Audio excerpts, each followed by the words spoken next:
Hi, everyone. Welcome back to the Frontline Advantage. We're switching seats today. We've got somebody on, Jim Mayer, who is the leader behind the Manufacturing Culture podcast, where he's actually interviewed a number of different guests. And he actually had me on his podcast. And I said, hey, Jim, we've got to get you on Frontline Advantage as well. So I'm super honored to have Jim Mayer on to Frontline Advantage. Welcome, Jim. Thank you, Vivek, and thanks for having me on. It was just a few short months ago, I guess, now at this point, that you were on my podcast, and very happy to be on yours and talk with your audience. I think this is going to be a great conversation. Yeah, absolutely. So, Jim, tell us a little bit about your background. And for the audience, I actually came across Jim, was it maybe a year and a half or so ago? Yeah. Just on the power of LinkedIn. I was browsing and Jim would appear in my feed, which is actually a testament to his work from branding and his authenticity and his podcasting. And I just sent him a note, a cold message, and we literally got on the phone and started chatting. And he's going to talk to you a little bit about his background now and what he does and what interested me in wanting to talk to him.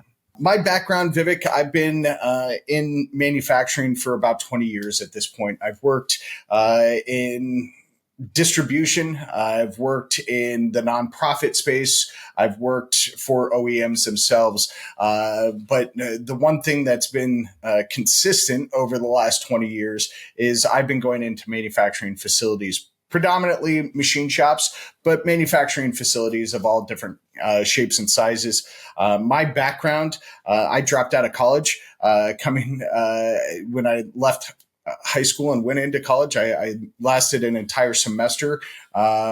Didn't know what I wanted to be when I grew up, so I didn't want to pay the money to not know. And so I got into the trades. I found construction, started building houses. I fell off one too many roofs and ended up huddled around a propane heater. And one of my vendors said, well, you're killing yourself falling off roofs and stuff. Why don't you come sell this stuff that you already know? So I started working for an organization, a distribution company in the construction space. And that's when I walked into my first machine shop in Long Beach, California, again, nearly 20 years ago. And I just fell in love, Vivek. The sights, the smells, the sounds of that shop got right into my blood, and I wasn't able to look back. And so here I am 20 years later. I was working for the nonprofit in 2018, 2019, and got really tired of hearing these shop owners talk about not being able to find people. And this was pre-COVID, and was tired of hearing it. But really, they didn't know why they couldn't find people. They didn't know that there were Glassdoor reviews that were negative about them. They didn't know that their employees felt like they were being treated like it was 1950 and paid like it was 1970. And so I started collecting data. I had gone back to school, gotten my undergrad and my MBA. And my MBA was focused on that executive leadership and qualitative and quantitative data. So I started putting together these employee engagement surveys just on the side, just collecting data for these people who kept saying, I can't find people. I can't find people. I can't keep the people that I have. And did that on the side for a couple of years. At the start of 22, I was fortunate enough to start TCO Strategies. TCO Strategies was built as a consulting company. Over the course of 2.5 years, I learned that our industry hates consultants. They really do. They shut down when they hear that word consultant. And I wasn't able to scale my business quite the way that I wanted to. During that time, I'd also started the Manufacturing Culture podcast, where I interviewed leaders like yourself in the manufacturing space, talk about your journey, talk about your solutions. In your case, in other cases where they're shop leaders, we talk about their evolution, their cultural evolution of their organization. And so at the end of 23, beginning of 24, I started asking past clients, prospects, questions in a different way about how the value was perceived that I brought to the table. And it wasn't in this consultant format. It was in the fact that I was telling stories of people. It was that I was able to be on their shop floor and really help them with the motivation and inspiration behind. So here I am 2.5 years later, and we've now morphed again, and we've brought the two brands, Manufacturing Culture Podcast and TCO Strategies, together under one trade name. We're called the Manufacturing Connector. We provide not only this great content through the podcast and written content as well, telling the stories of the people in this industry, their journeys. But we also have partnered with companies like Team Force AI and other companies in helping bring solutions to the industry that really are designed to drive cultural change, that are designed to build better employee experiences, that are designed to help manufacturers retain and recruit the people that they need, that are the right people for their organization, that really are able to live the mission and vision and values of those companies. And the third thing that we do is we provide learning. We have small group coaching sessions. We've got instructor-led training sessions where I go on site. And we also have a virtual LMS platform for soft skills. So envision companies that have problems with finding ways to teach their employees about active listening and emotional intelligence and things of that nature, things that come up on performance reviews all the time, but manufacturers don't really know how to address them or how to get people the skills that they need. We have that solution for them. That's wonderful. So it's interesting to hear the evolution from the Manufacturing Culture Podcast, TCO Strategies now to connecting. Is the idea now more a marketplace and being able to say, here's your problem, here are the different partners that I've vetted, that I've sort of approved as being effective and being able to solve your problems? Is that the right way to think about it? Yeah, I mean, that's in essence, in its most basic form. Absolutely. Vivek, what I'm looking to achieve, I just love going on tours. I mean, in reality, I love touring manufacturing facilities. That's part of the joy of this job. 9 times out of 10, I don't even have a solution or a partner that fits the needs of a lot of the tours that I go on. But I do know people within the industry that do have those solutions. So I make introductions that way, right? So my role is yes, of course, I have these wonderful 12 partners. Team Force, again, is one of them. And yes, I would love to provide these solutions to help manufacturers with the partners that I have. But sometimes manufacturers have people issues that don't fit the solutions that I have, but those solutions are out there. So I help those manufacturers with those connections and really visualize what those solutions can do for them in the long run. What are the top 3 problems you're seeing when you do these tours right now for manufacturers? You talked, of course, about people. Is that one of the top 3? Oh, what would be absolutely. The others? Yeah, so manufacturers as business, and there's a lot of data out there from MEP networks and things of that nature. But the top problem is finding and retaining people within this industry. Another one of the problems is automation, how to implement it, right? But that walks hand in hand with the culture of the organization. Some companies aren't ready for automation as much as they need it in their facility. They're just not culturally ready for it. And the third one is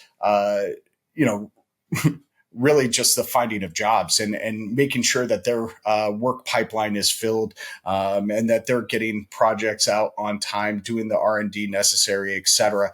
Those are the 3 biggest ones that I've seen in person, but also from the MEP network. Those are the 3 biggest challenges that manufacturers do face. Talk to us about culturally ready. What do you mean by they're not culturally ready, and how do they become more culturally ready? So this concept is that organizations who need automation the most aren't culturally ready. And what we mean by culturally ready is they are not set up to be innovative, right? They are either, they celebrate other things other than innovation, right? They celebrate, and we see this a lot in manufacturing, especially precision machining, right? Where there are processes that need to be adhered to. And so innovation isn't something that is really brought to the forefront a lot because in order to get part A out, you have to do X, Y, and Z in that order in this time frame. So when we talk about being culturally ready, it's okay to have a process-based manufacturing flow to your work, and of course you should have that. But having the wherewithal to celebrate innovation from your workforce, from the people who are on the front line, whether it's in assembly or machining or whatever the case may be, you have to empower your people on the floor to come up with new ideas. You can't be the smartest person in the room and think that innovation is going to fly within your organization. Does that make sense? It absolutely makes sense. In fact, we have so much more experience with organizations that celebrate innovation. And while we all understand we want to minimize risks, you can't have innovation without at least taking some level of risk. Are there ways you have found to get these organizations more culturally ready that you can help influence? Oh, absolutely, Vivek. Culture is, and you and I have talked about it offline before. At its most simplistic form, culture is the alignment of values between the organization and its employees, right? So if the organization starts talking about innovation as one of its cultural values, and they start connecting the dots of their mission, vision, and value statements to being one of innovation, celebrating that, empowering their people, that's the kind of culture that you're going to get, because there aren't many people out there who don't want to have a new idea. I know there was a lot of negatives in there, but people want to be celebrated for having ideas. It may not be a great idea, but they just want to be recognized. They just want to be heard that they did, in fact, have this idea, right? So one of the things that I do with clients and with companies quite regularly, and this is a first step in the process a lot of times, is we review that mission, the vision, and the value statement of their organization. Do those words for each of those statements, do they align with the culture that the leadership wants to have within the organization? And if it doesn't, then let's rewrite those to make sure that they do align with what the culture is that the leadership wants. If leadership wants an organization that has zero mission failures, and that's part of their culture. Look, if you have a culture that, wants zero mission failures, but you don't have a mission, vision, and value statement to match that, you're not going to have an organizational culture that has zero mission failures. Does that make sense? Yes. And it so aligns with some of our findings. We were just talking about the types of companies that are interested in Team Forces solution, and they have to care about their people. They have to be an organization that sees value in their people. But I had never phrased it or thought of it as simply as, what are your mission, vision, and values? Is innovation Absolutely. part of your values? And, and do people actually believe the values? Do they align? Is it permeating throughout the organization rather than just on a wall in a corner somewhere? Yeah. So that's super interesting. People want to feel connected, Vivek, to the greater purpose of the organization, right? And that's I've worked with numerous organizations where we've taken the word machinist out of job descriptions. We've taken CNC operator out of job descriptions. We are creators. We are creating parts that are going to help grandma walk because we're creating new hips. We're creating parts that are going into space, right? So if you find people that gravitate to that mission, man, that's really that cultural sweet spot. That's where you get people, and the 50 cents an hour from the shop down the street that may do the exact same thing, but aren't able to connect their people's values to the organizational values. They're not going to leave for 50 cents more an hour because they're at a place that values the same thing they do. That's great. Tell us a few anecdotes of stories, the impact you've had for those that have done a cultural assessment where you've gone in, not just assessed, but you've helped actually create that change. I mean, you cited some examples with mission, vision, and values. Tell us Yeah. some more. On average, so the companies that have used TCO, formerly TCO, now the manufacturing connector, the organizations that I've worked with have typically seen about a 40% reduction in their turnover rate Wow. and a 26% increase in revenue per employee. So when you're talking about the cost of doing business in this industry, right? I think the latest numbers I saw as far as turnover in manufacturing was from 2022. I don't think the 23 numbers are out as of recording this. But for 2022, the industry was at 44%. Over the last 4 years, the industry averaged a turnover rate of 41% as an industry. That's massive. The cost behind that turnover is astronomical. We all think about, and owners think about, hey, we're losing out on this production or that productivity. But the cost of turnover is so much more than just that. You've got the cost of training. You've got the cost of ramp up time. You've got the cost of actually going out and finding the right person for that job. And what does that look like? So there's a lot of other costs that go into the actual return on investment of creating these positive cultures. I have one client in particular, and I won't name their names. The 12 months before I started with this organization, they have 20 or so employees. When I started working for them, they had 12 people turnover the previous 12 months that I worked with them. 12 months after I worked with them for the first year, and we're ongoing now at this point, they were down to 3 people. So they're now at a headcount of 25, pushing 30 by the end of 2024. So they are seeing a massive reduction in their turnover, but their employee their revenue per employee has gone up 26%. They are hitting revenue numbers that they've never seen before, and are able to grow and now go out and find new business because their processes have improved by improving the quality of the people and the people that fit the culture that they desired. Yeah, and sometimes it seems that because culture is more challenging to measure, so things like turnover, there's many factors at play. People tend, and it may take longer, people tend to be more dismissive because it's not easily measurable. Do you think it's worthwhile, and are you changing anything of your go-to market strategy in terms of, you talked about walking the floor with manufacturers? Are you still open and receptive to meeting all different types of manufacturers? Or have you sort of said, the ones that are really most interested in what we have in this platform are a certain type?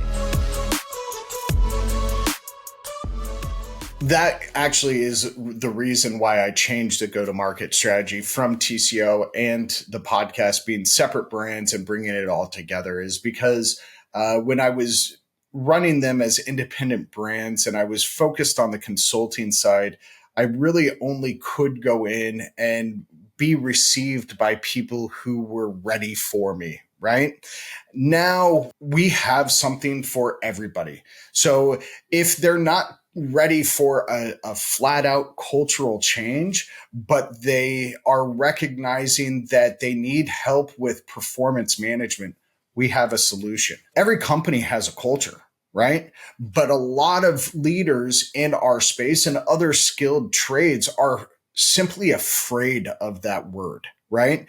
And so, and it's because they don't understand it. It's because they don't know how to quantify it that they're afraid of it, right? Yeah. And so if I go in and I don't bring up the word culture, if I just talk about, hey, what are your pain points behind your people? Let's take a walk through your facility. I can go into any facility and find something that we can provide as a solution.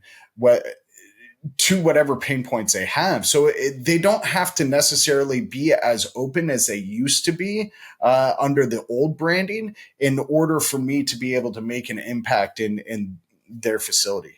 Yeah, that makes sense. And one of the ways we try to solve it too is we try to shy away from certain words. Not that there's any problems, but maybe survey, culture. We try to say, what are your outcomes? What are your goals? And then how do we develop, what does our process and success look like to develop that you can hit those goals, that the outcomes that matter to you based on the knowledge and expertise that we have. And so that's quite interesting and important, I think, what you're bringing up. And Vivek, real quick, it's all about how you ask those questions, right? You are the one who introduced me to the concept of mom test and the different ways that you can ask questions. Because if somebody goes to their mom and says, "Hey, mom, I want to start a business. Do you want to buy a cookbook?" And she, what mom wouldn't say, "Yes, sweetheart, I will buy a cookbook from you"? That's a phenomenal idea. It's done out of the love that a mom has. But if the son were to say, "Hey, mom, when's the last time you used a cookbook?" It was probably 30 years ago when I was starting cooking. "When's the last time you bought a cookbook?" "Well, I haven't bought one in 15 years. The last one I got was your Aunt Sally gave it to me," whatever the case may be. So it's all about asking different questions to achieve and get the response that you need to hear, not the one that you want to hear, right? Absolutely. It's great that you bring up that book. And I remember we were talking about that. It's like, how do you actually get the data and the intelligence you need in the first place to make those informed decisions? And the way you ask those questions to get that is quite important, rather than maybe asking leading questions or things that you want to hear, or that the person giving you the answer wants to tell you to make themselves feel good or make you feel good. Yeah. Hugely important. I know we're running up on time. Anything else you want to share with the audience, Jim, before we wrap up? If you all who are listening or watching, I guess we're video only here. So if you're watching this and you're interested in the manufacturing connector and the work that Vivek and I are doing, the collaboration that we have, please reach out to me either directly through the mfgconnector.com or on LinkedIn, where Vivek found me. Always open to having conversations with people who are in this industry, regardless of what vertical. I learned something new almost every day. Like I said, I spent the majority of my career in precision machining, but I have really found a lot of really neat technology, neat processes in any vertical. So would love to talk to any of your listeners out there, Vivek. That's fantastic. And for those of you listening and watching, as we know, the name of this is Frontline Advantage. And Jim's focus on culture within manufacturing and the way he described how we can help these organizations, ideally, if you have some interest in that, combining that with the intelligence that many of you know about with Teamforce AI can create a really solid combo, especially with Jim being able to help up front as well as with the follow through on implementation and execution of everything coming in. So, Jim, I want to thank you for coming on, and look forward to doing more work with you. Absolutely, Vivek. Thank you. This was a blast. Have a great day. You too.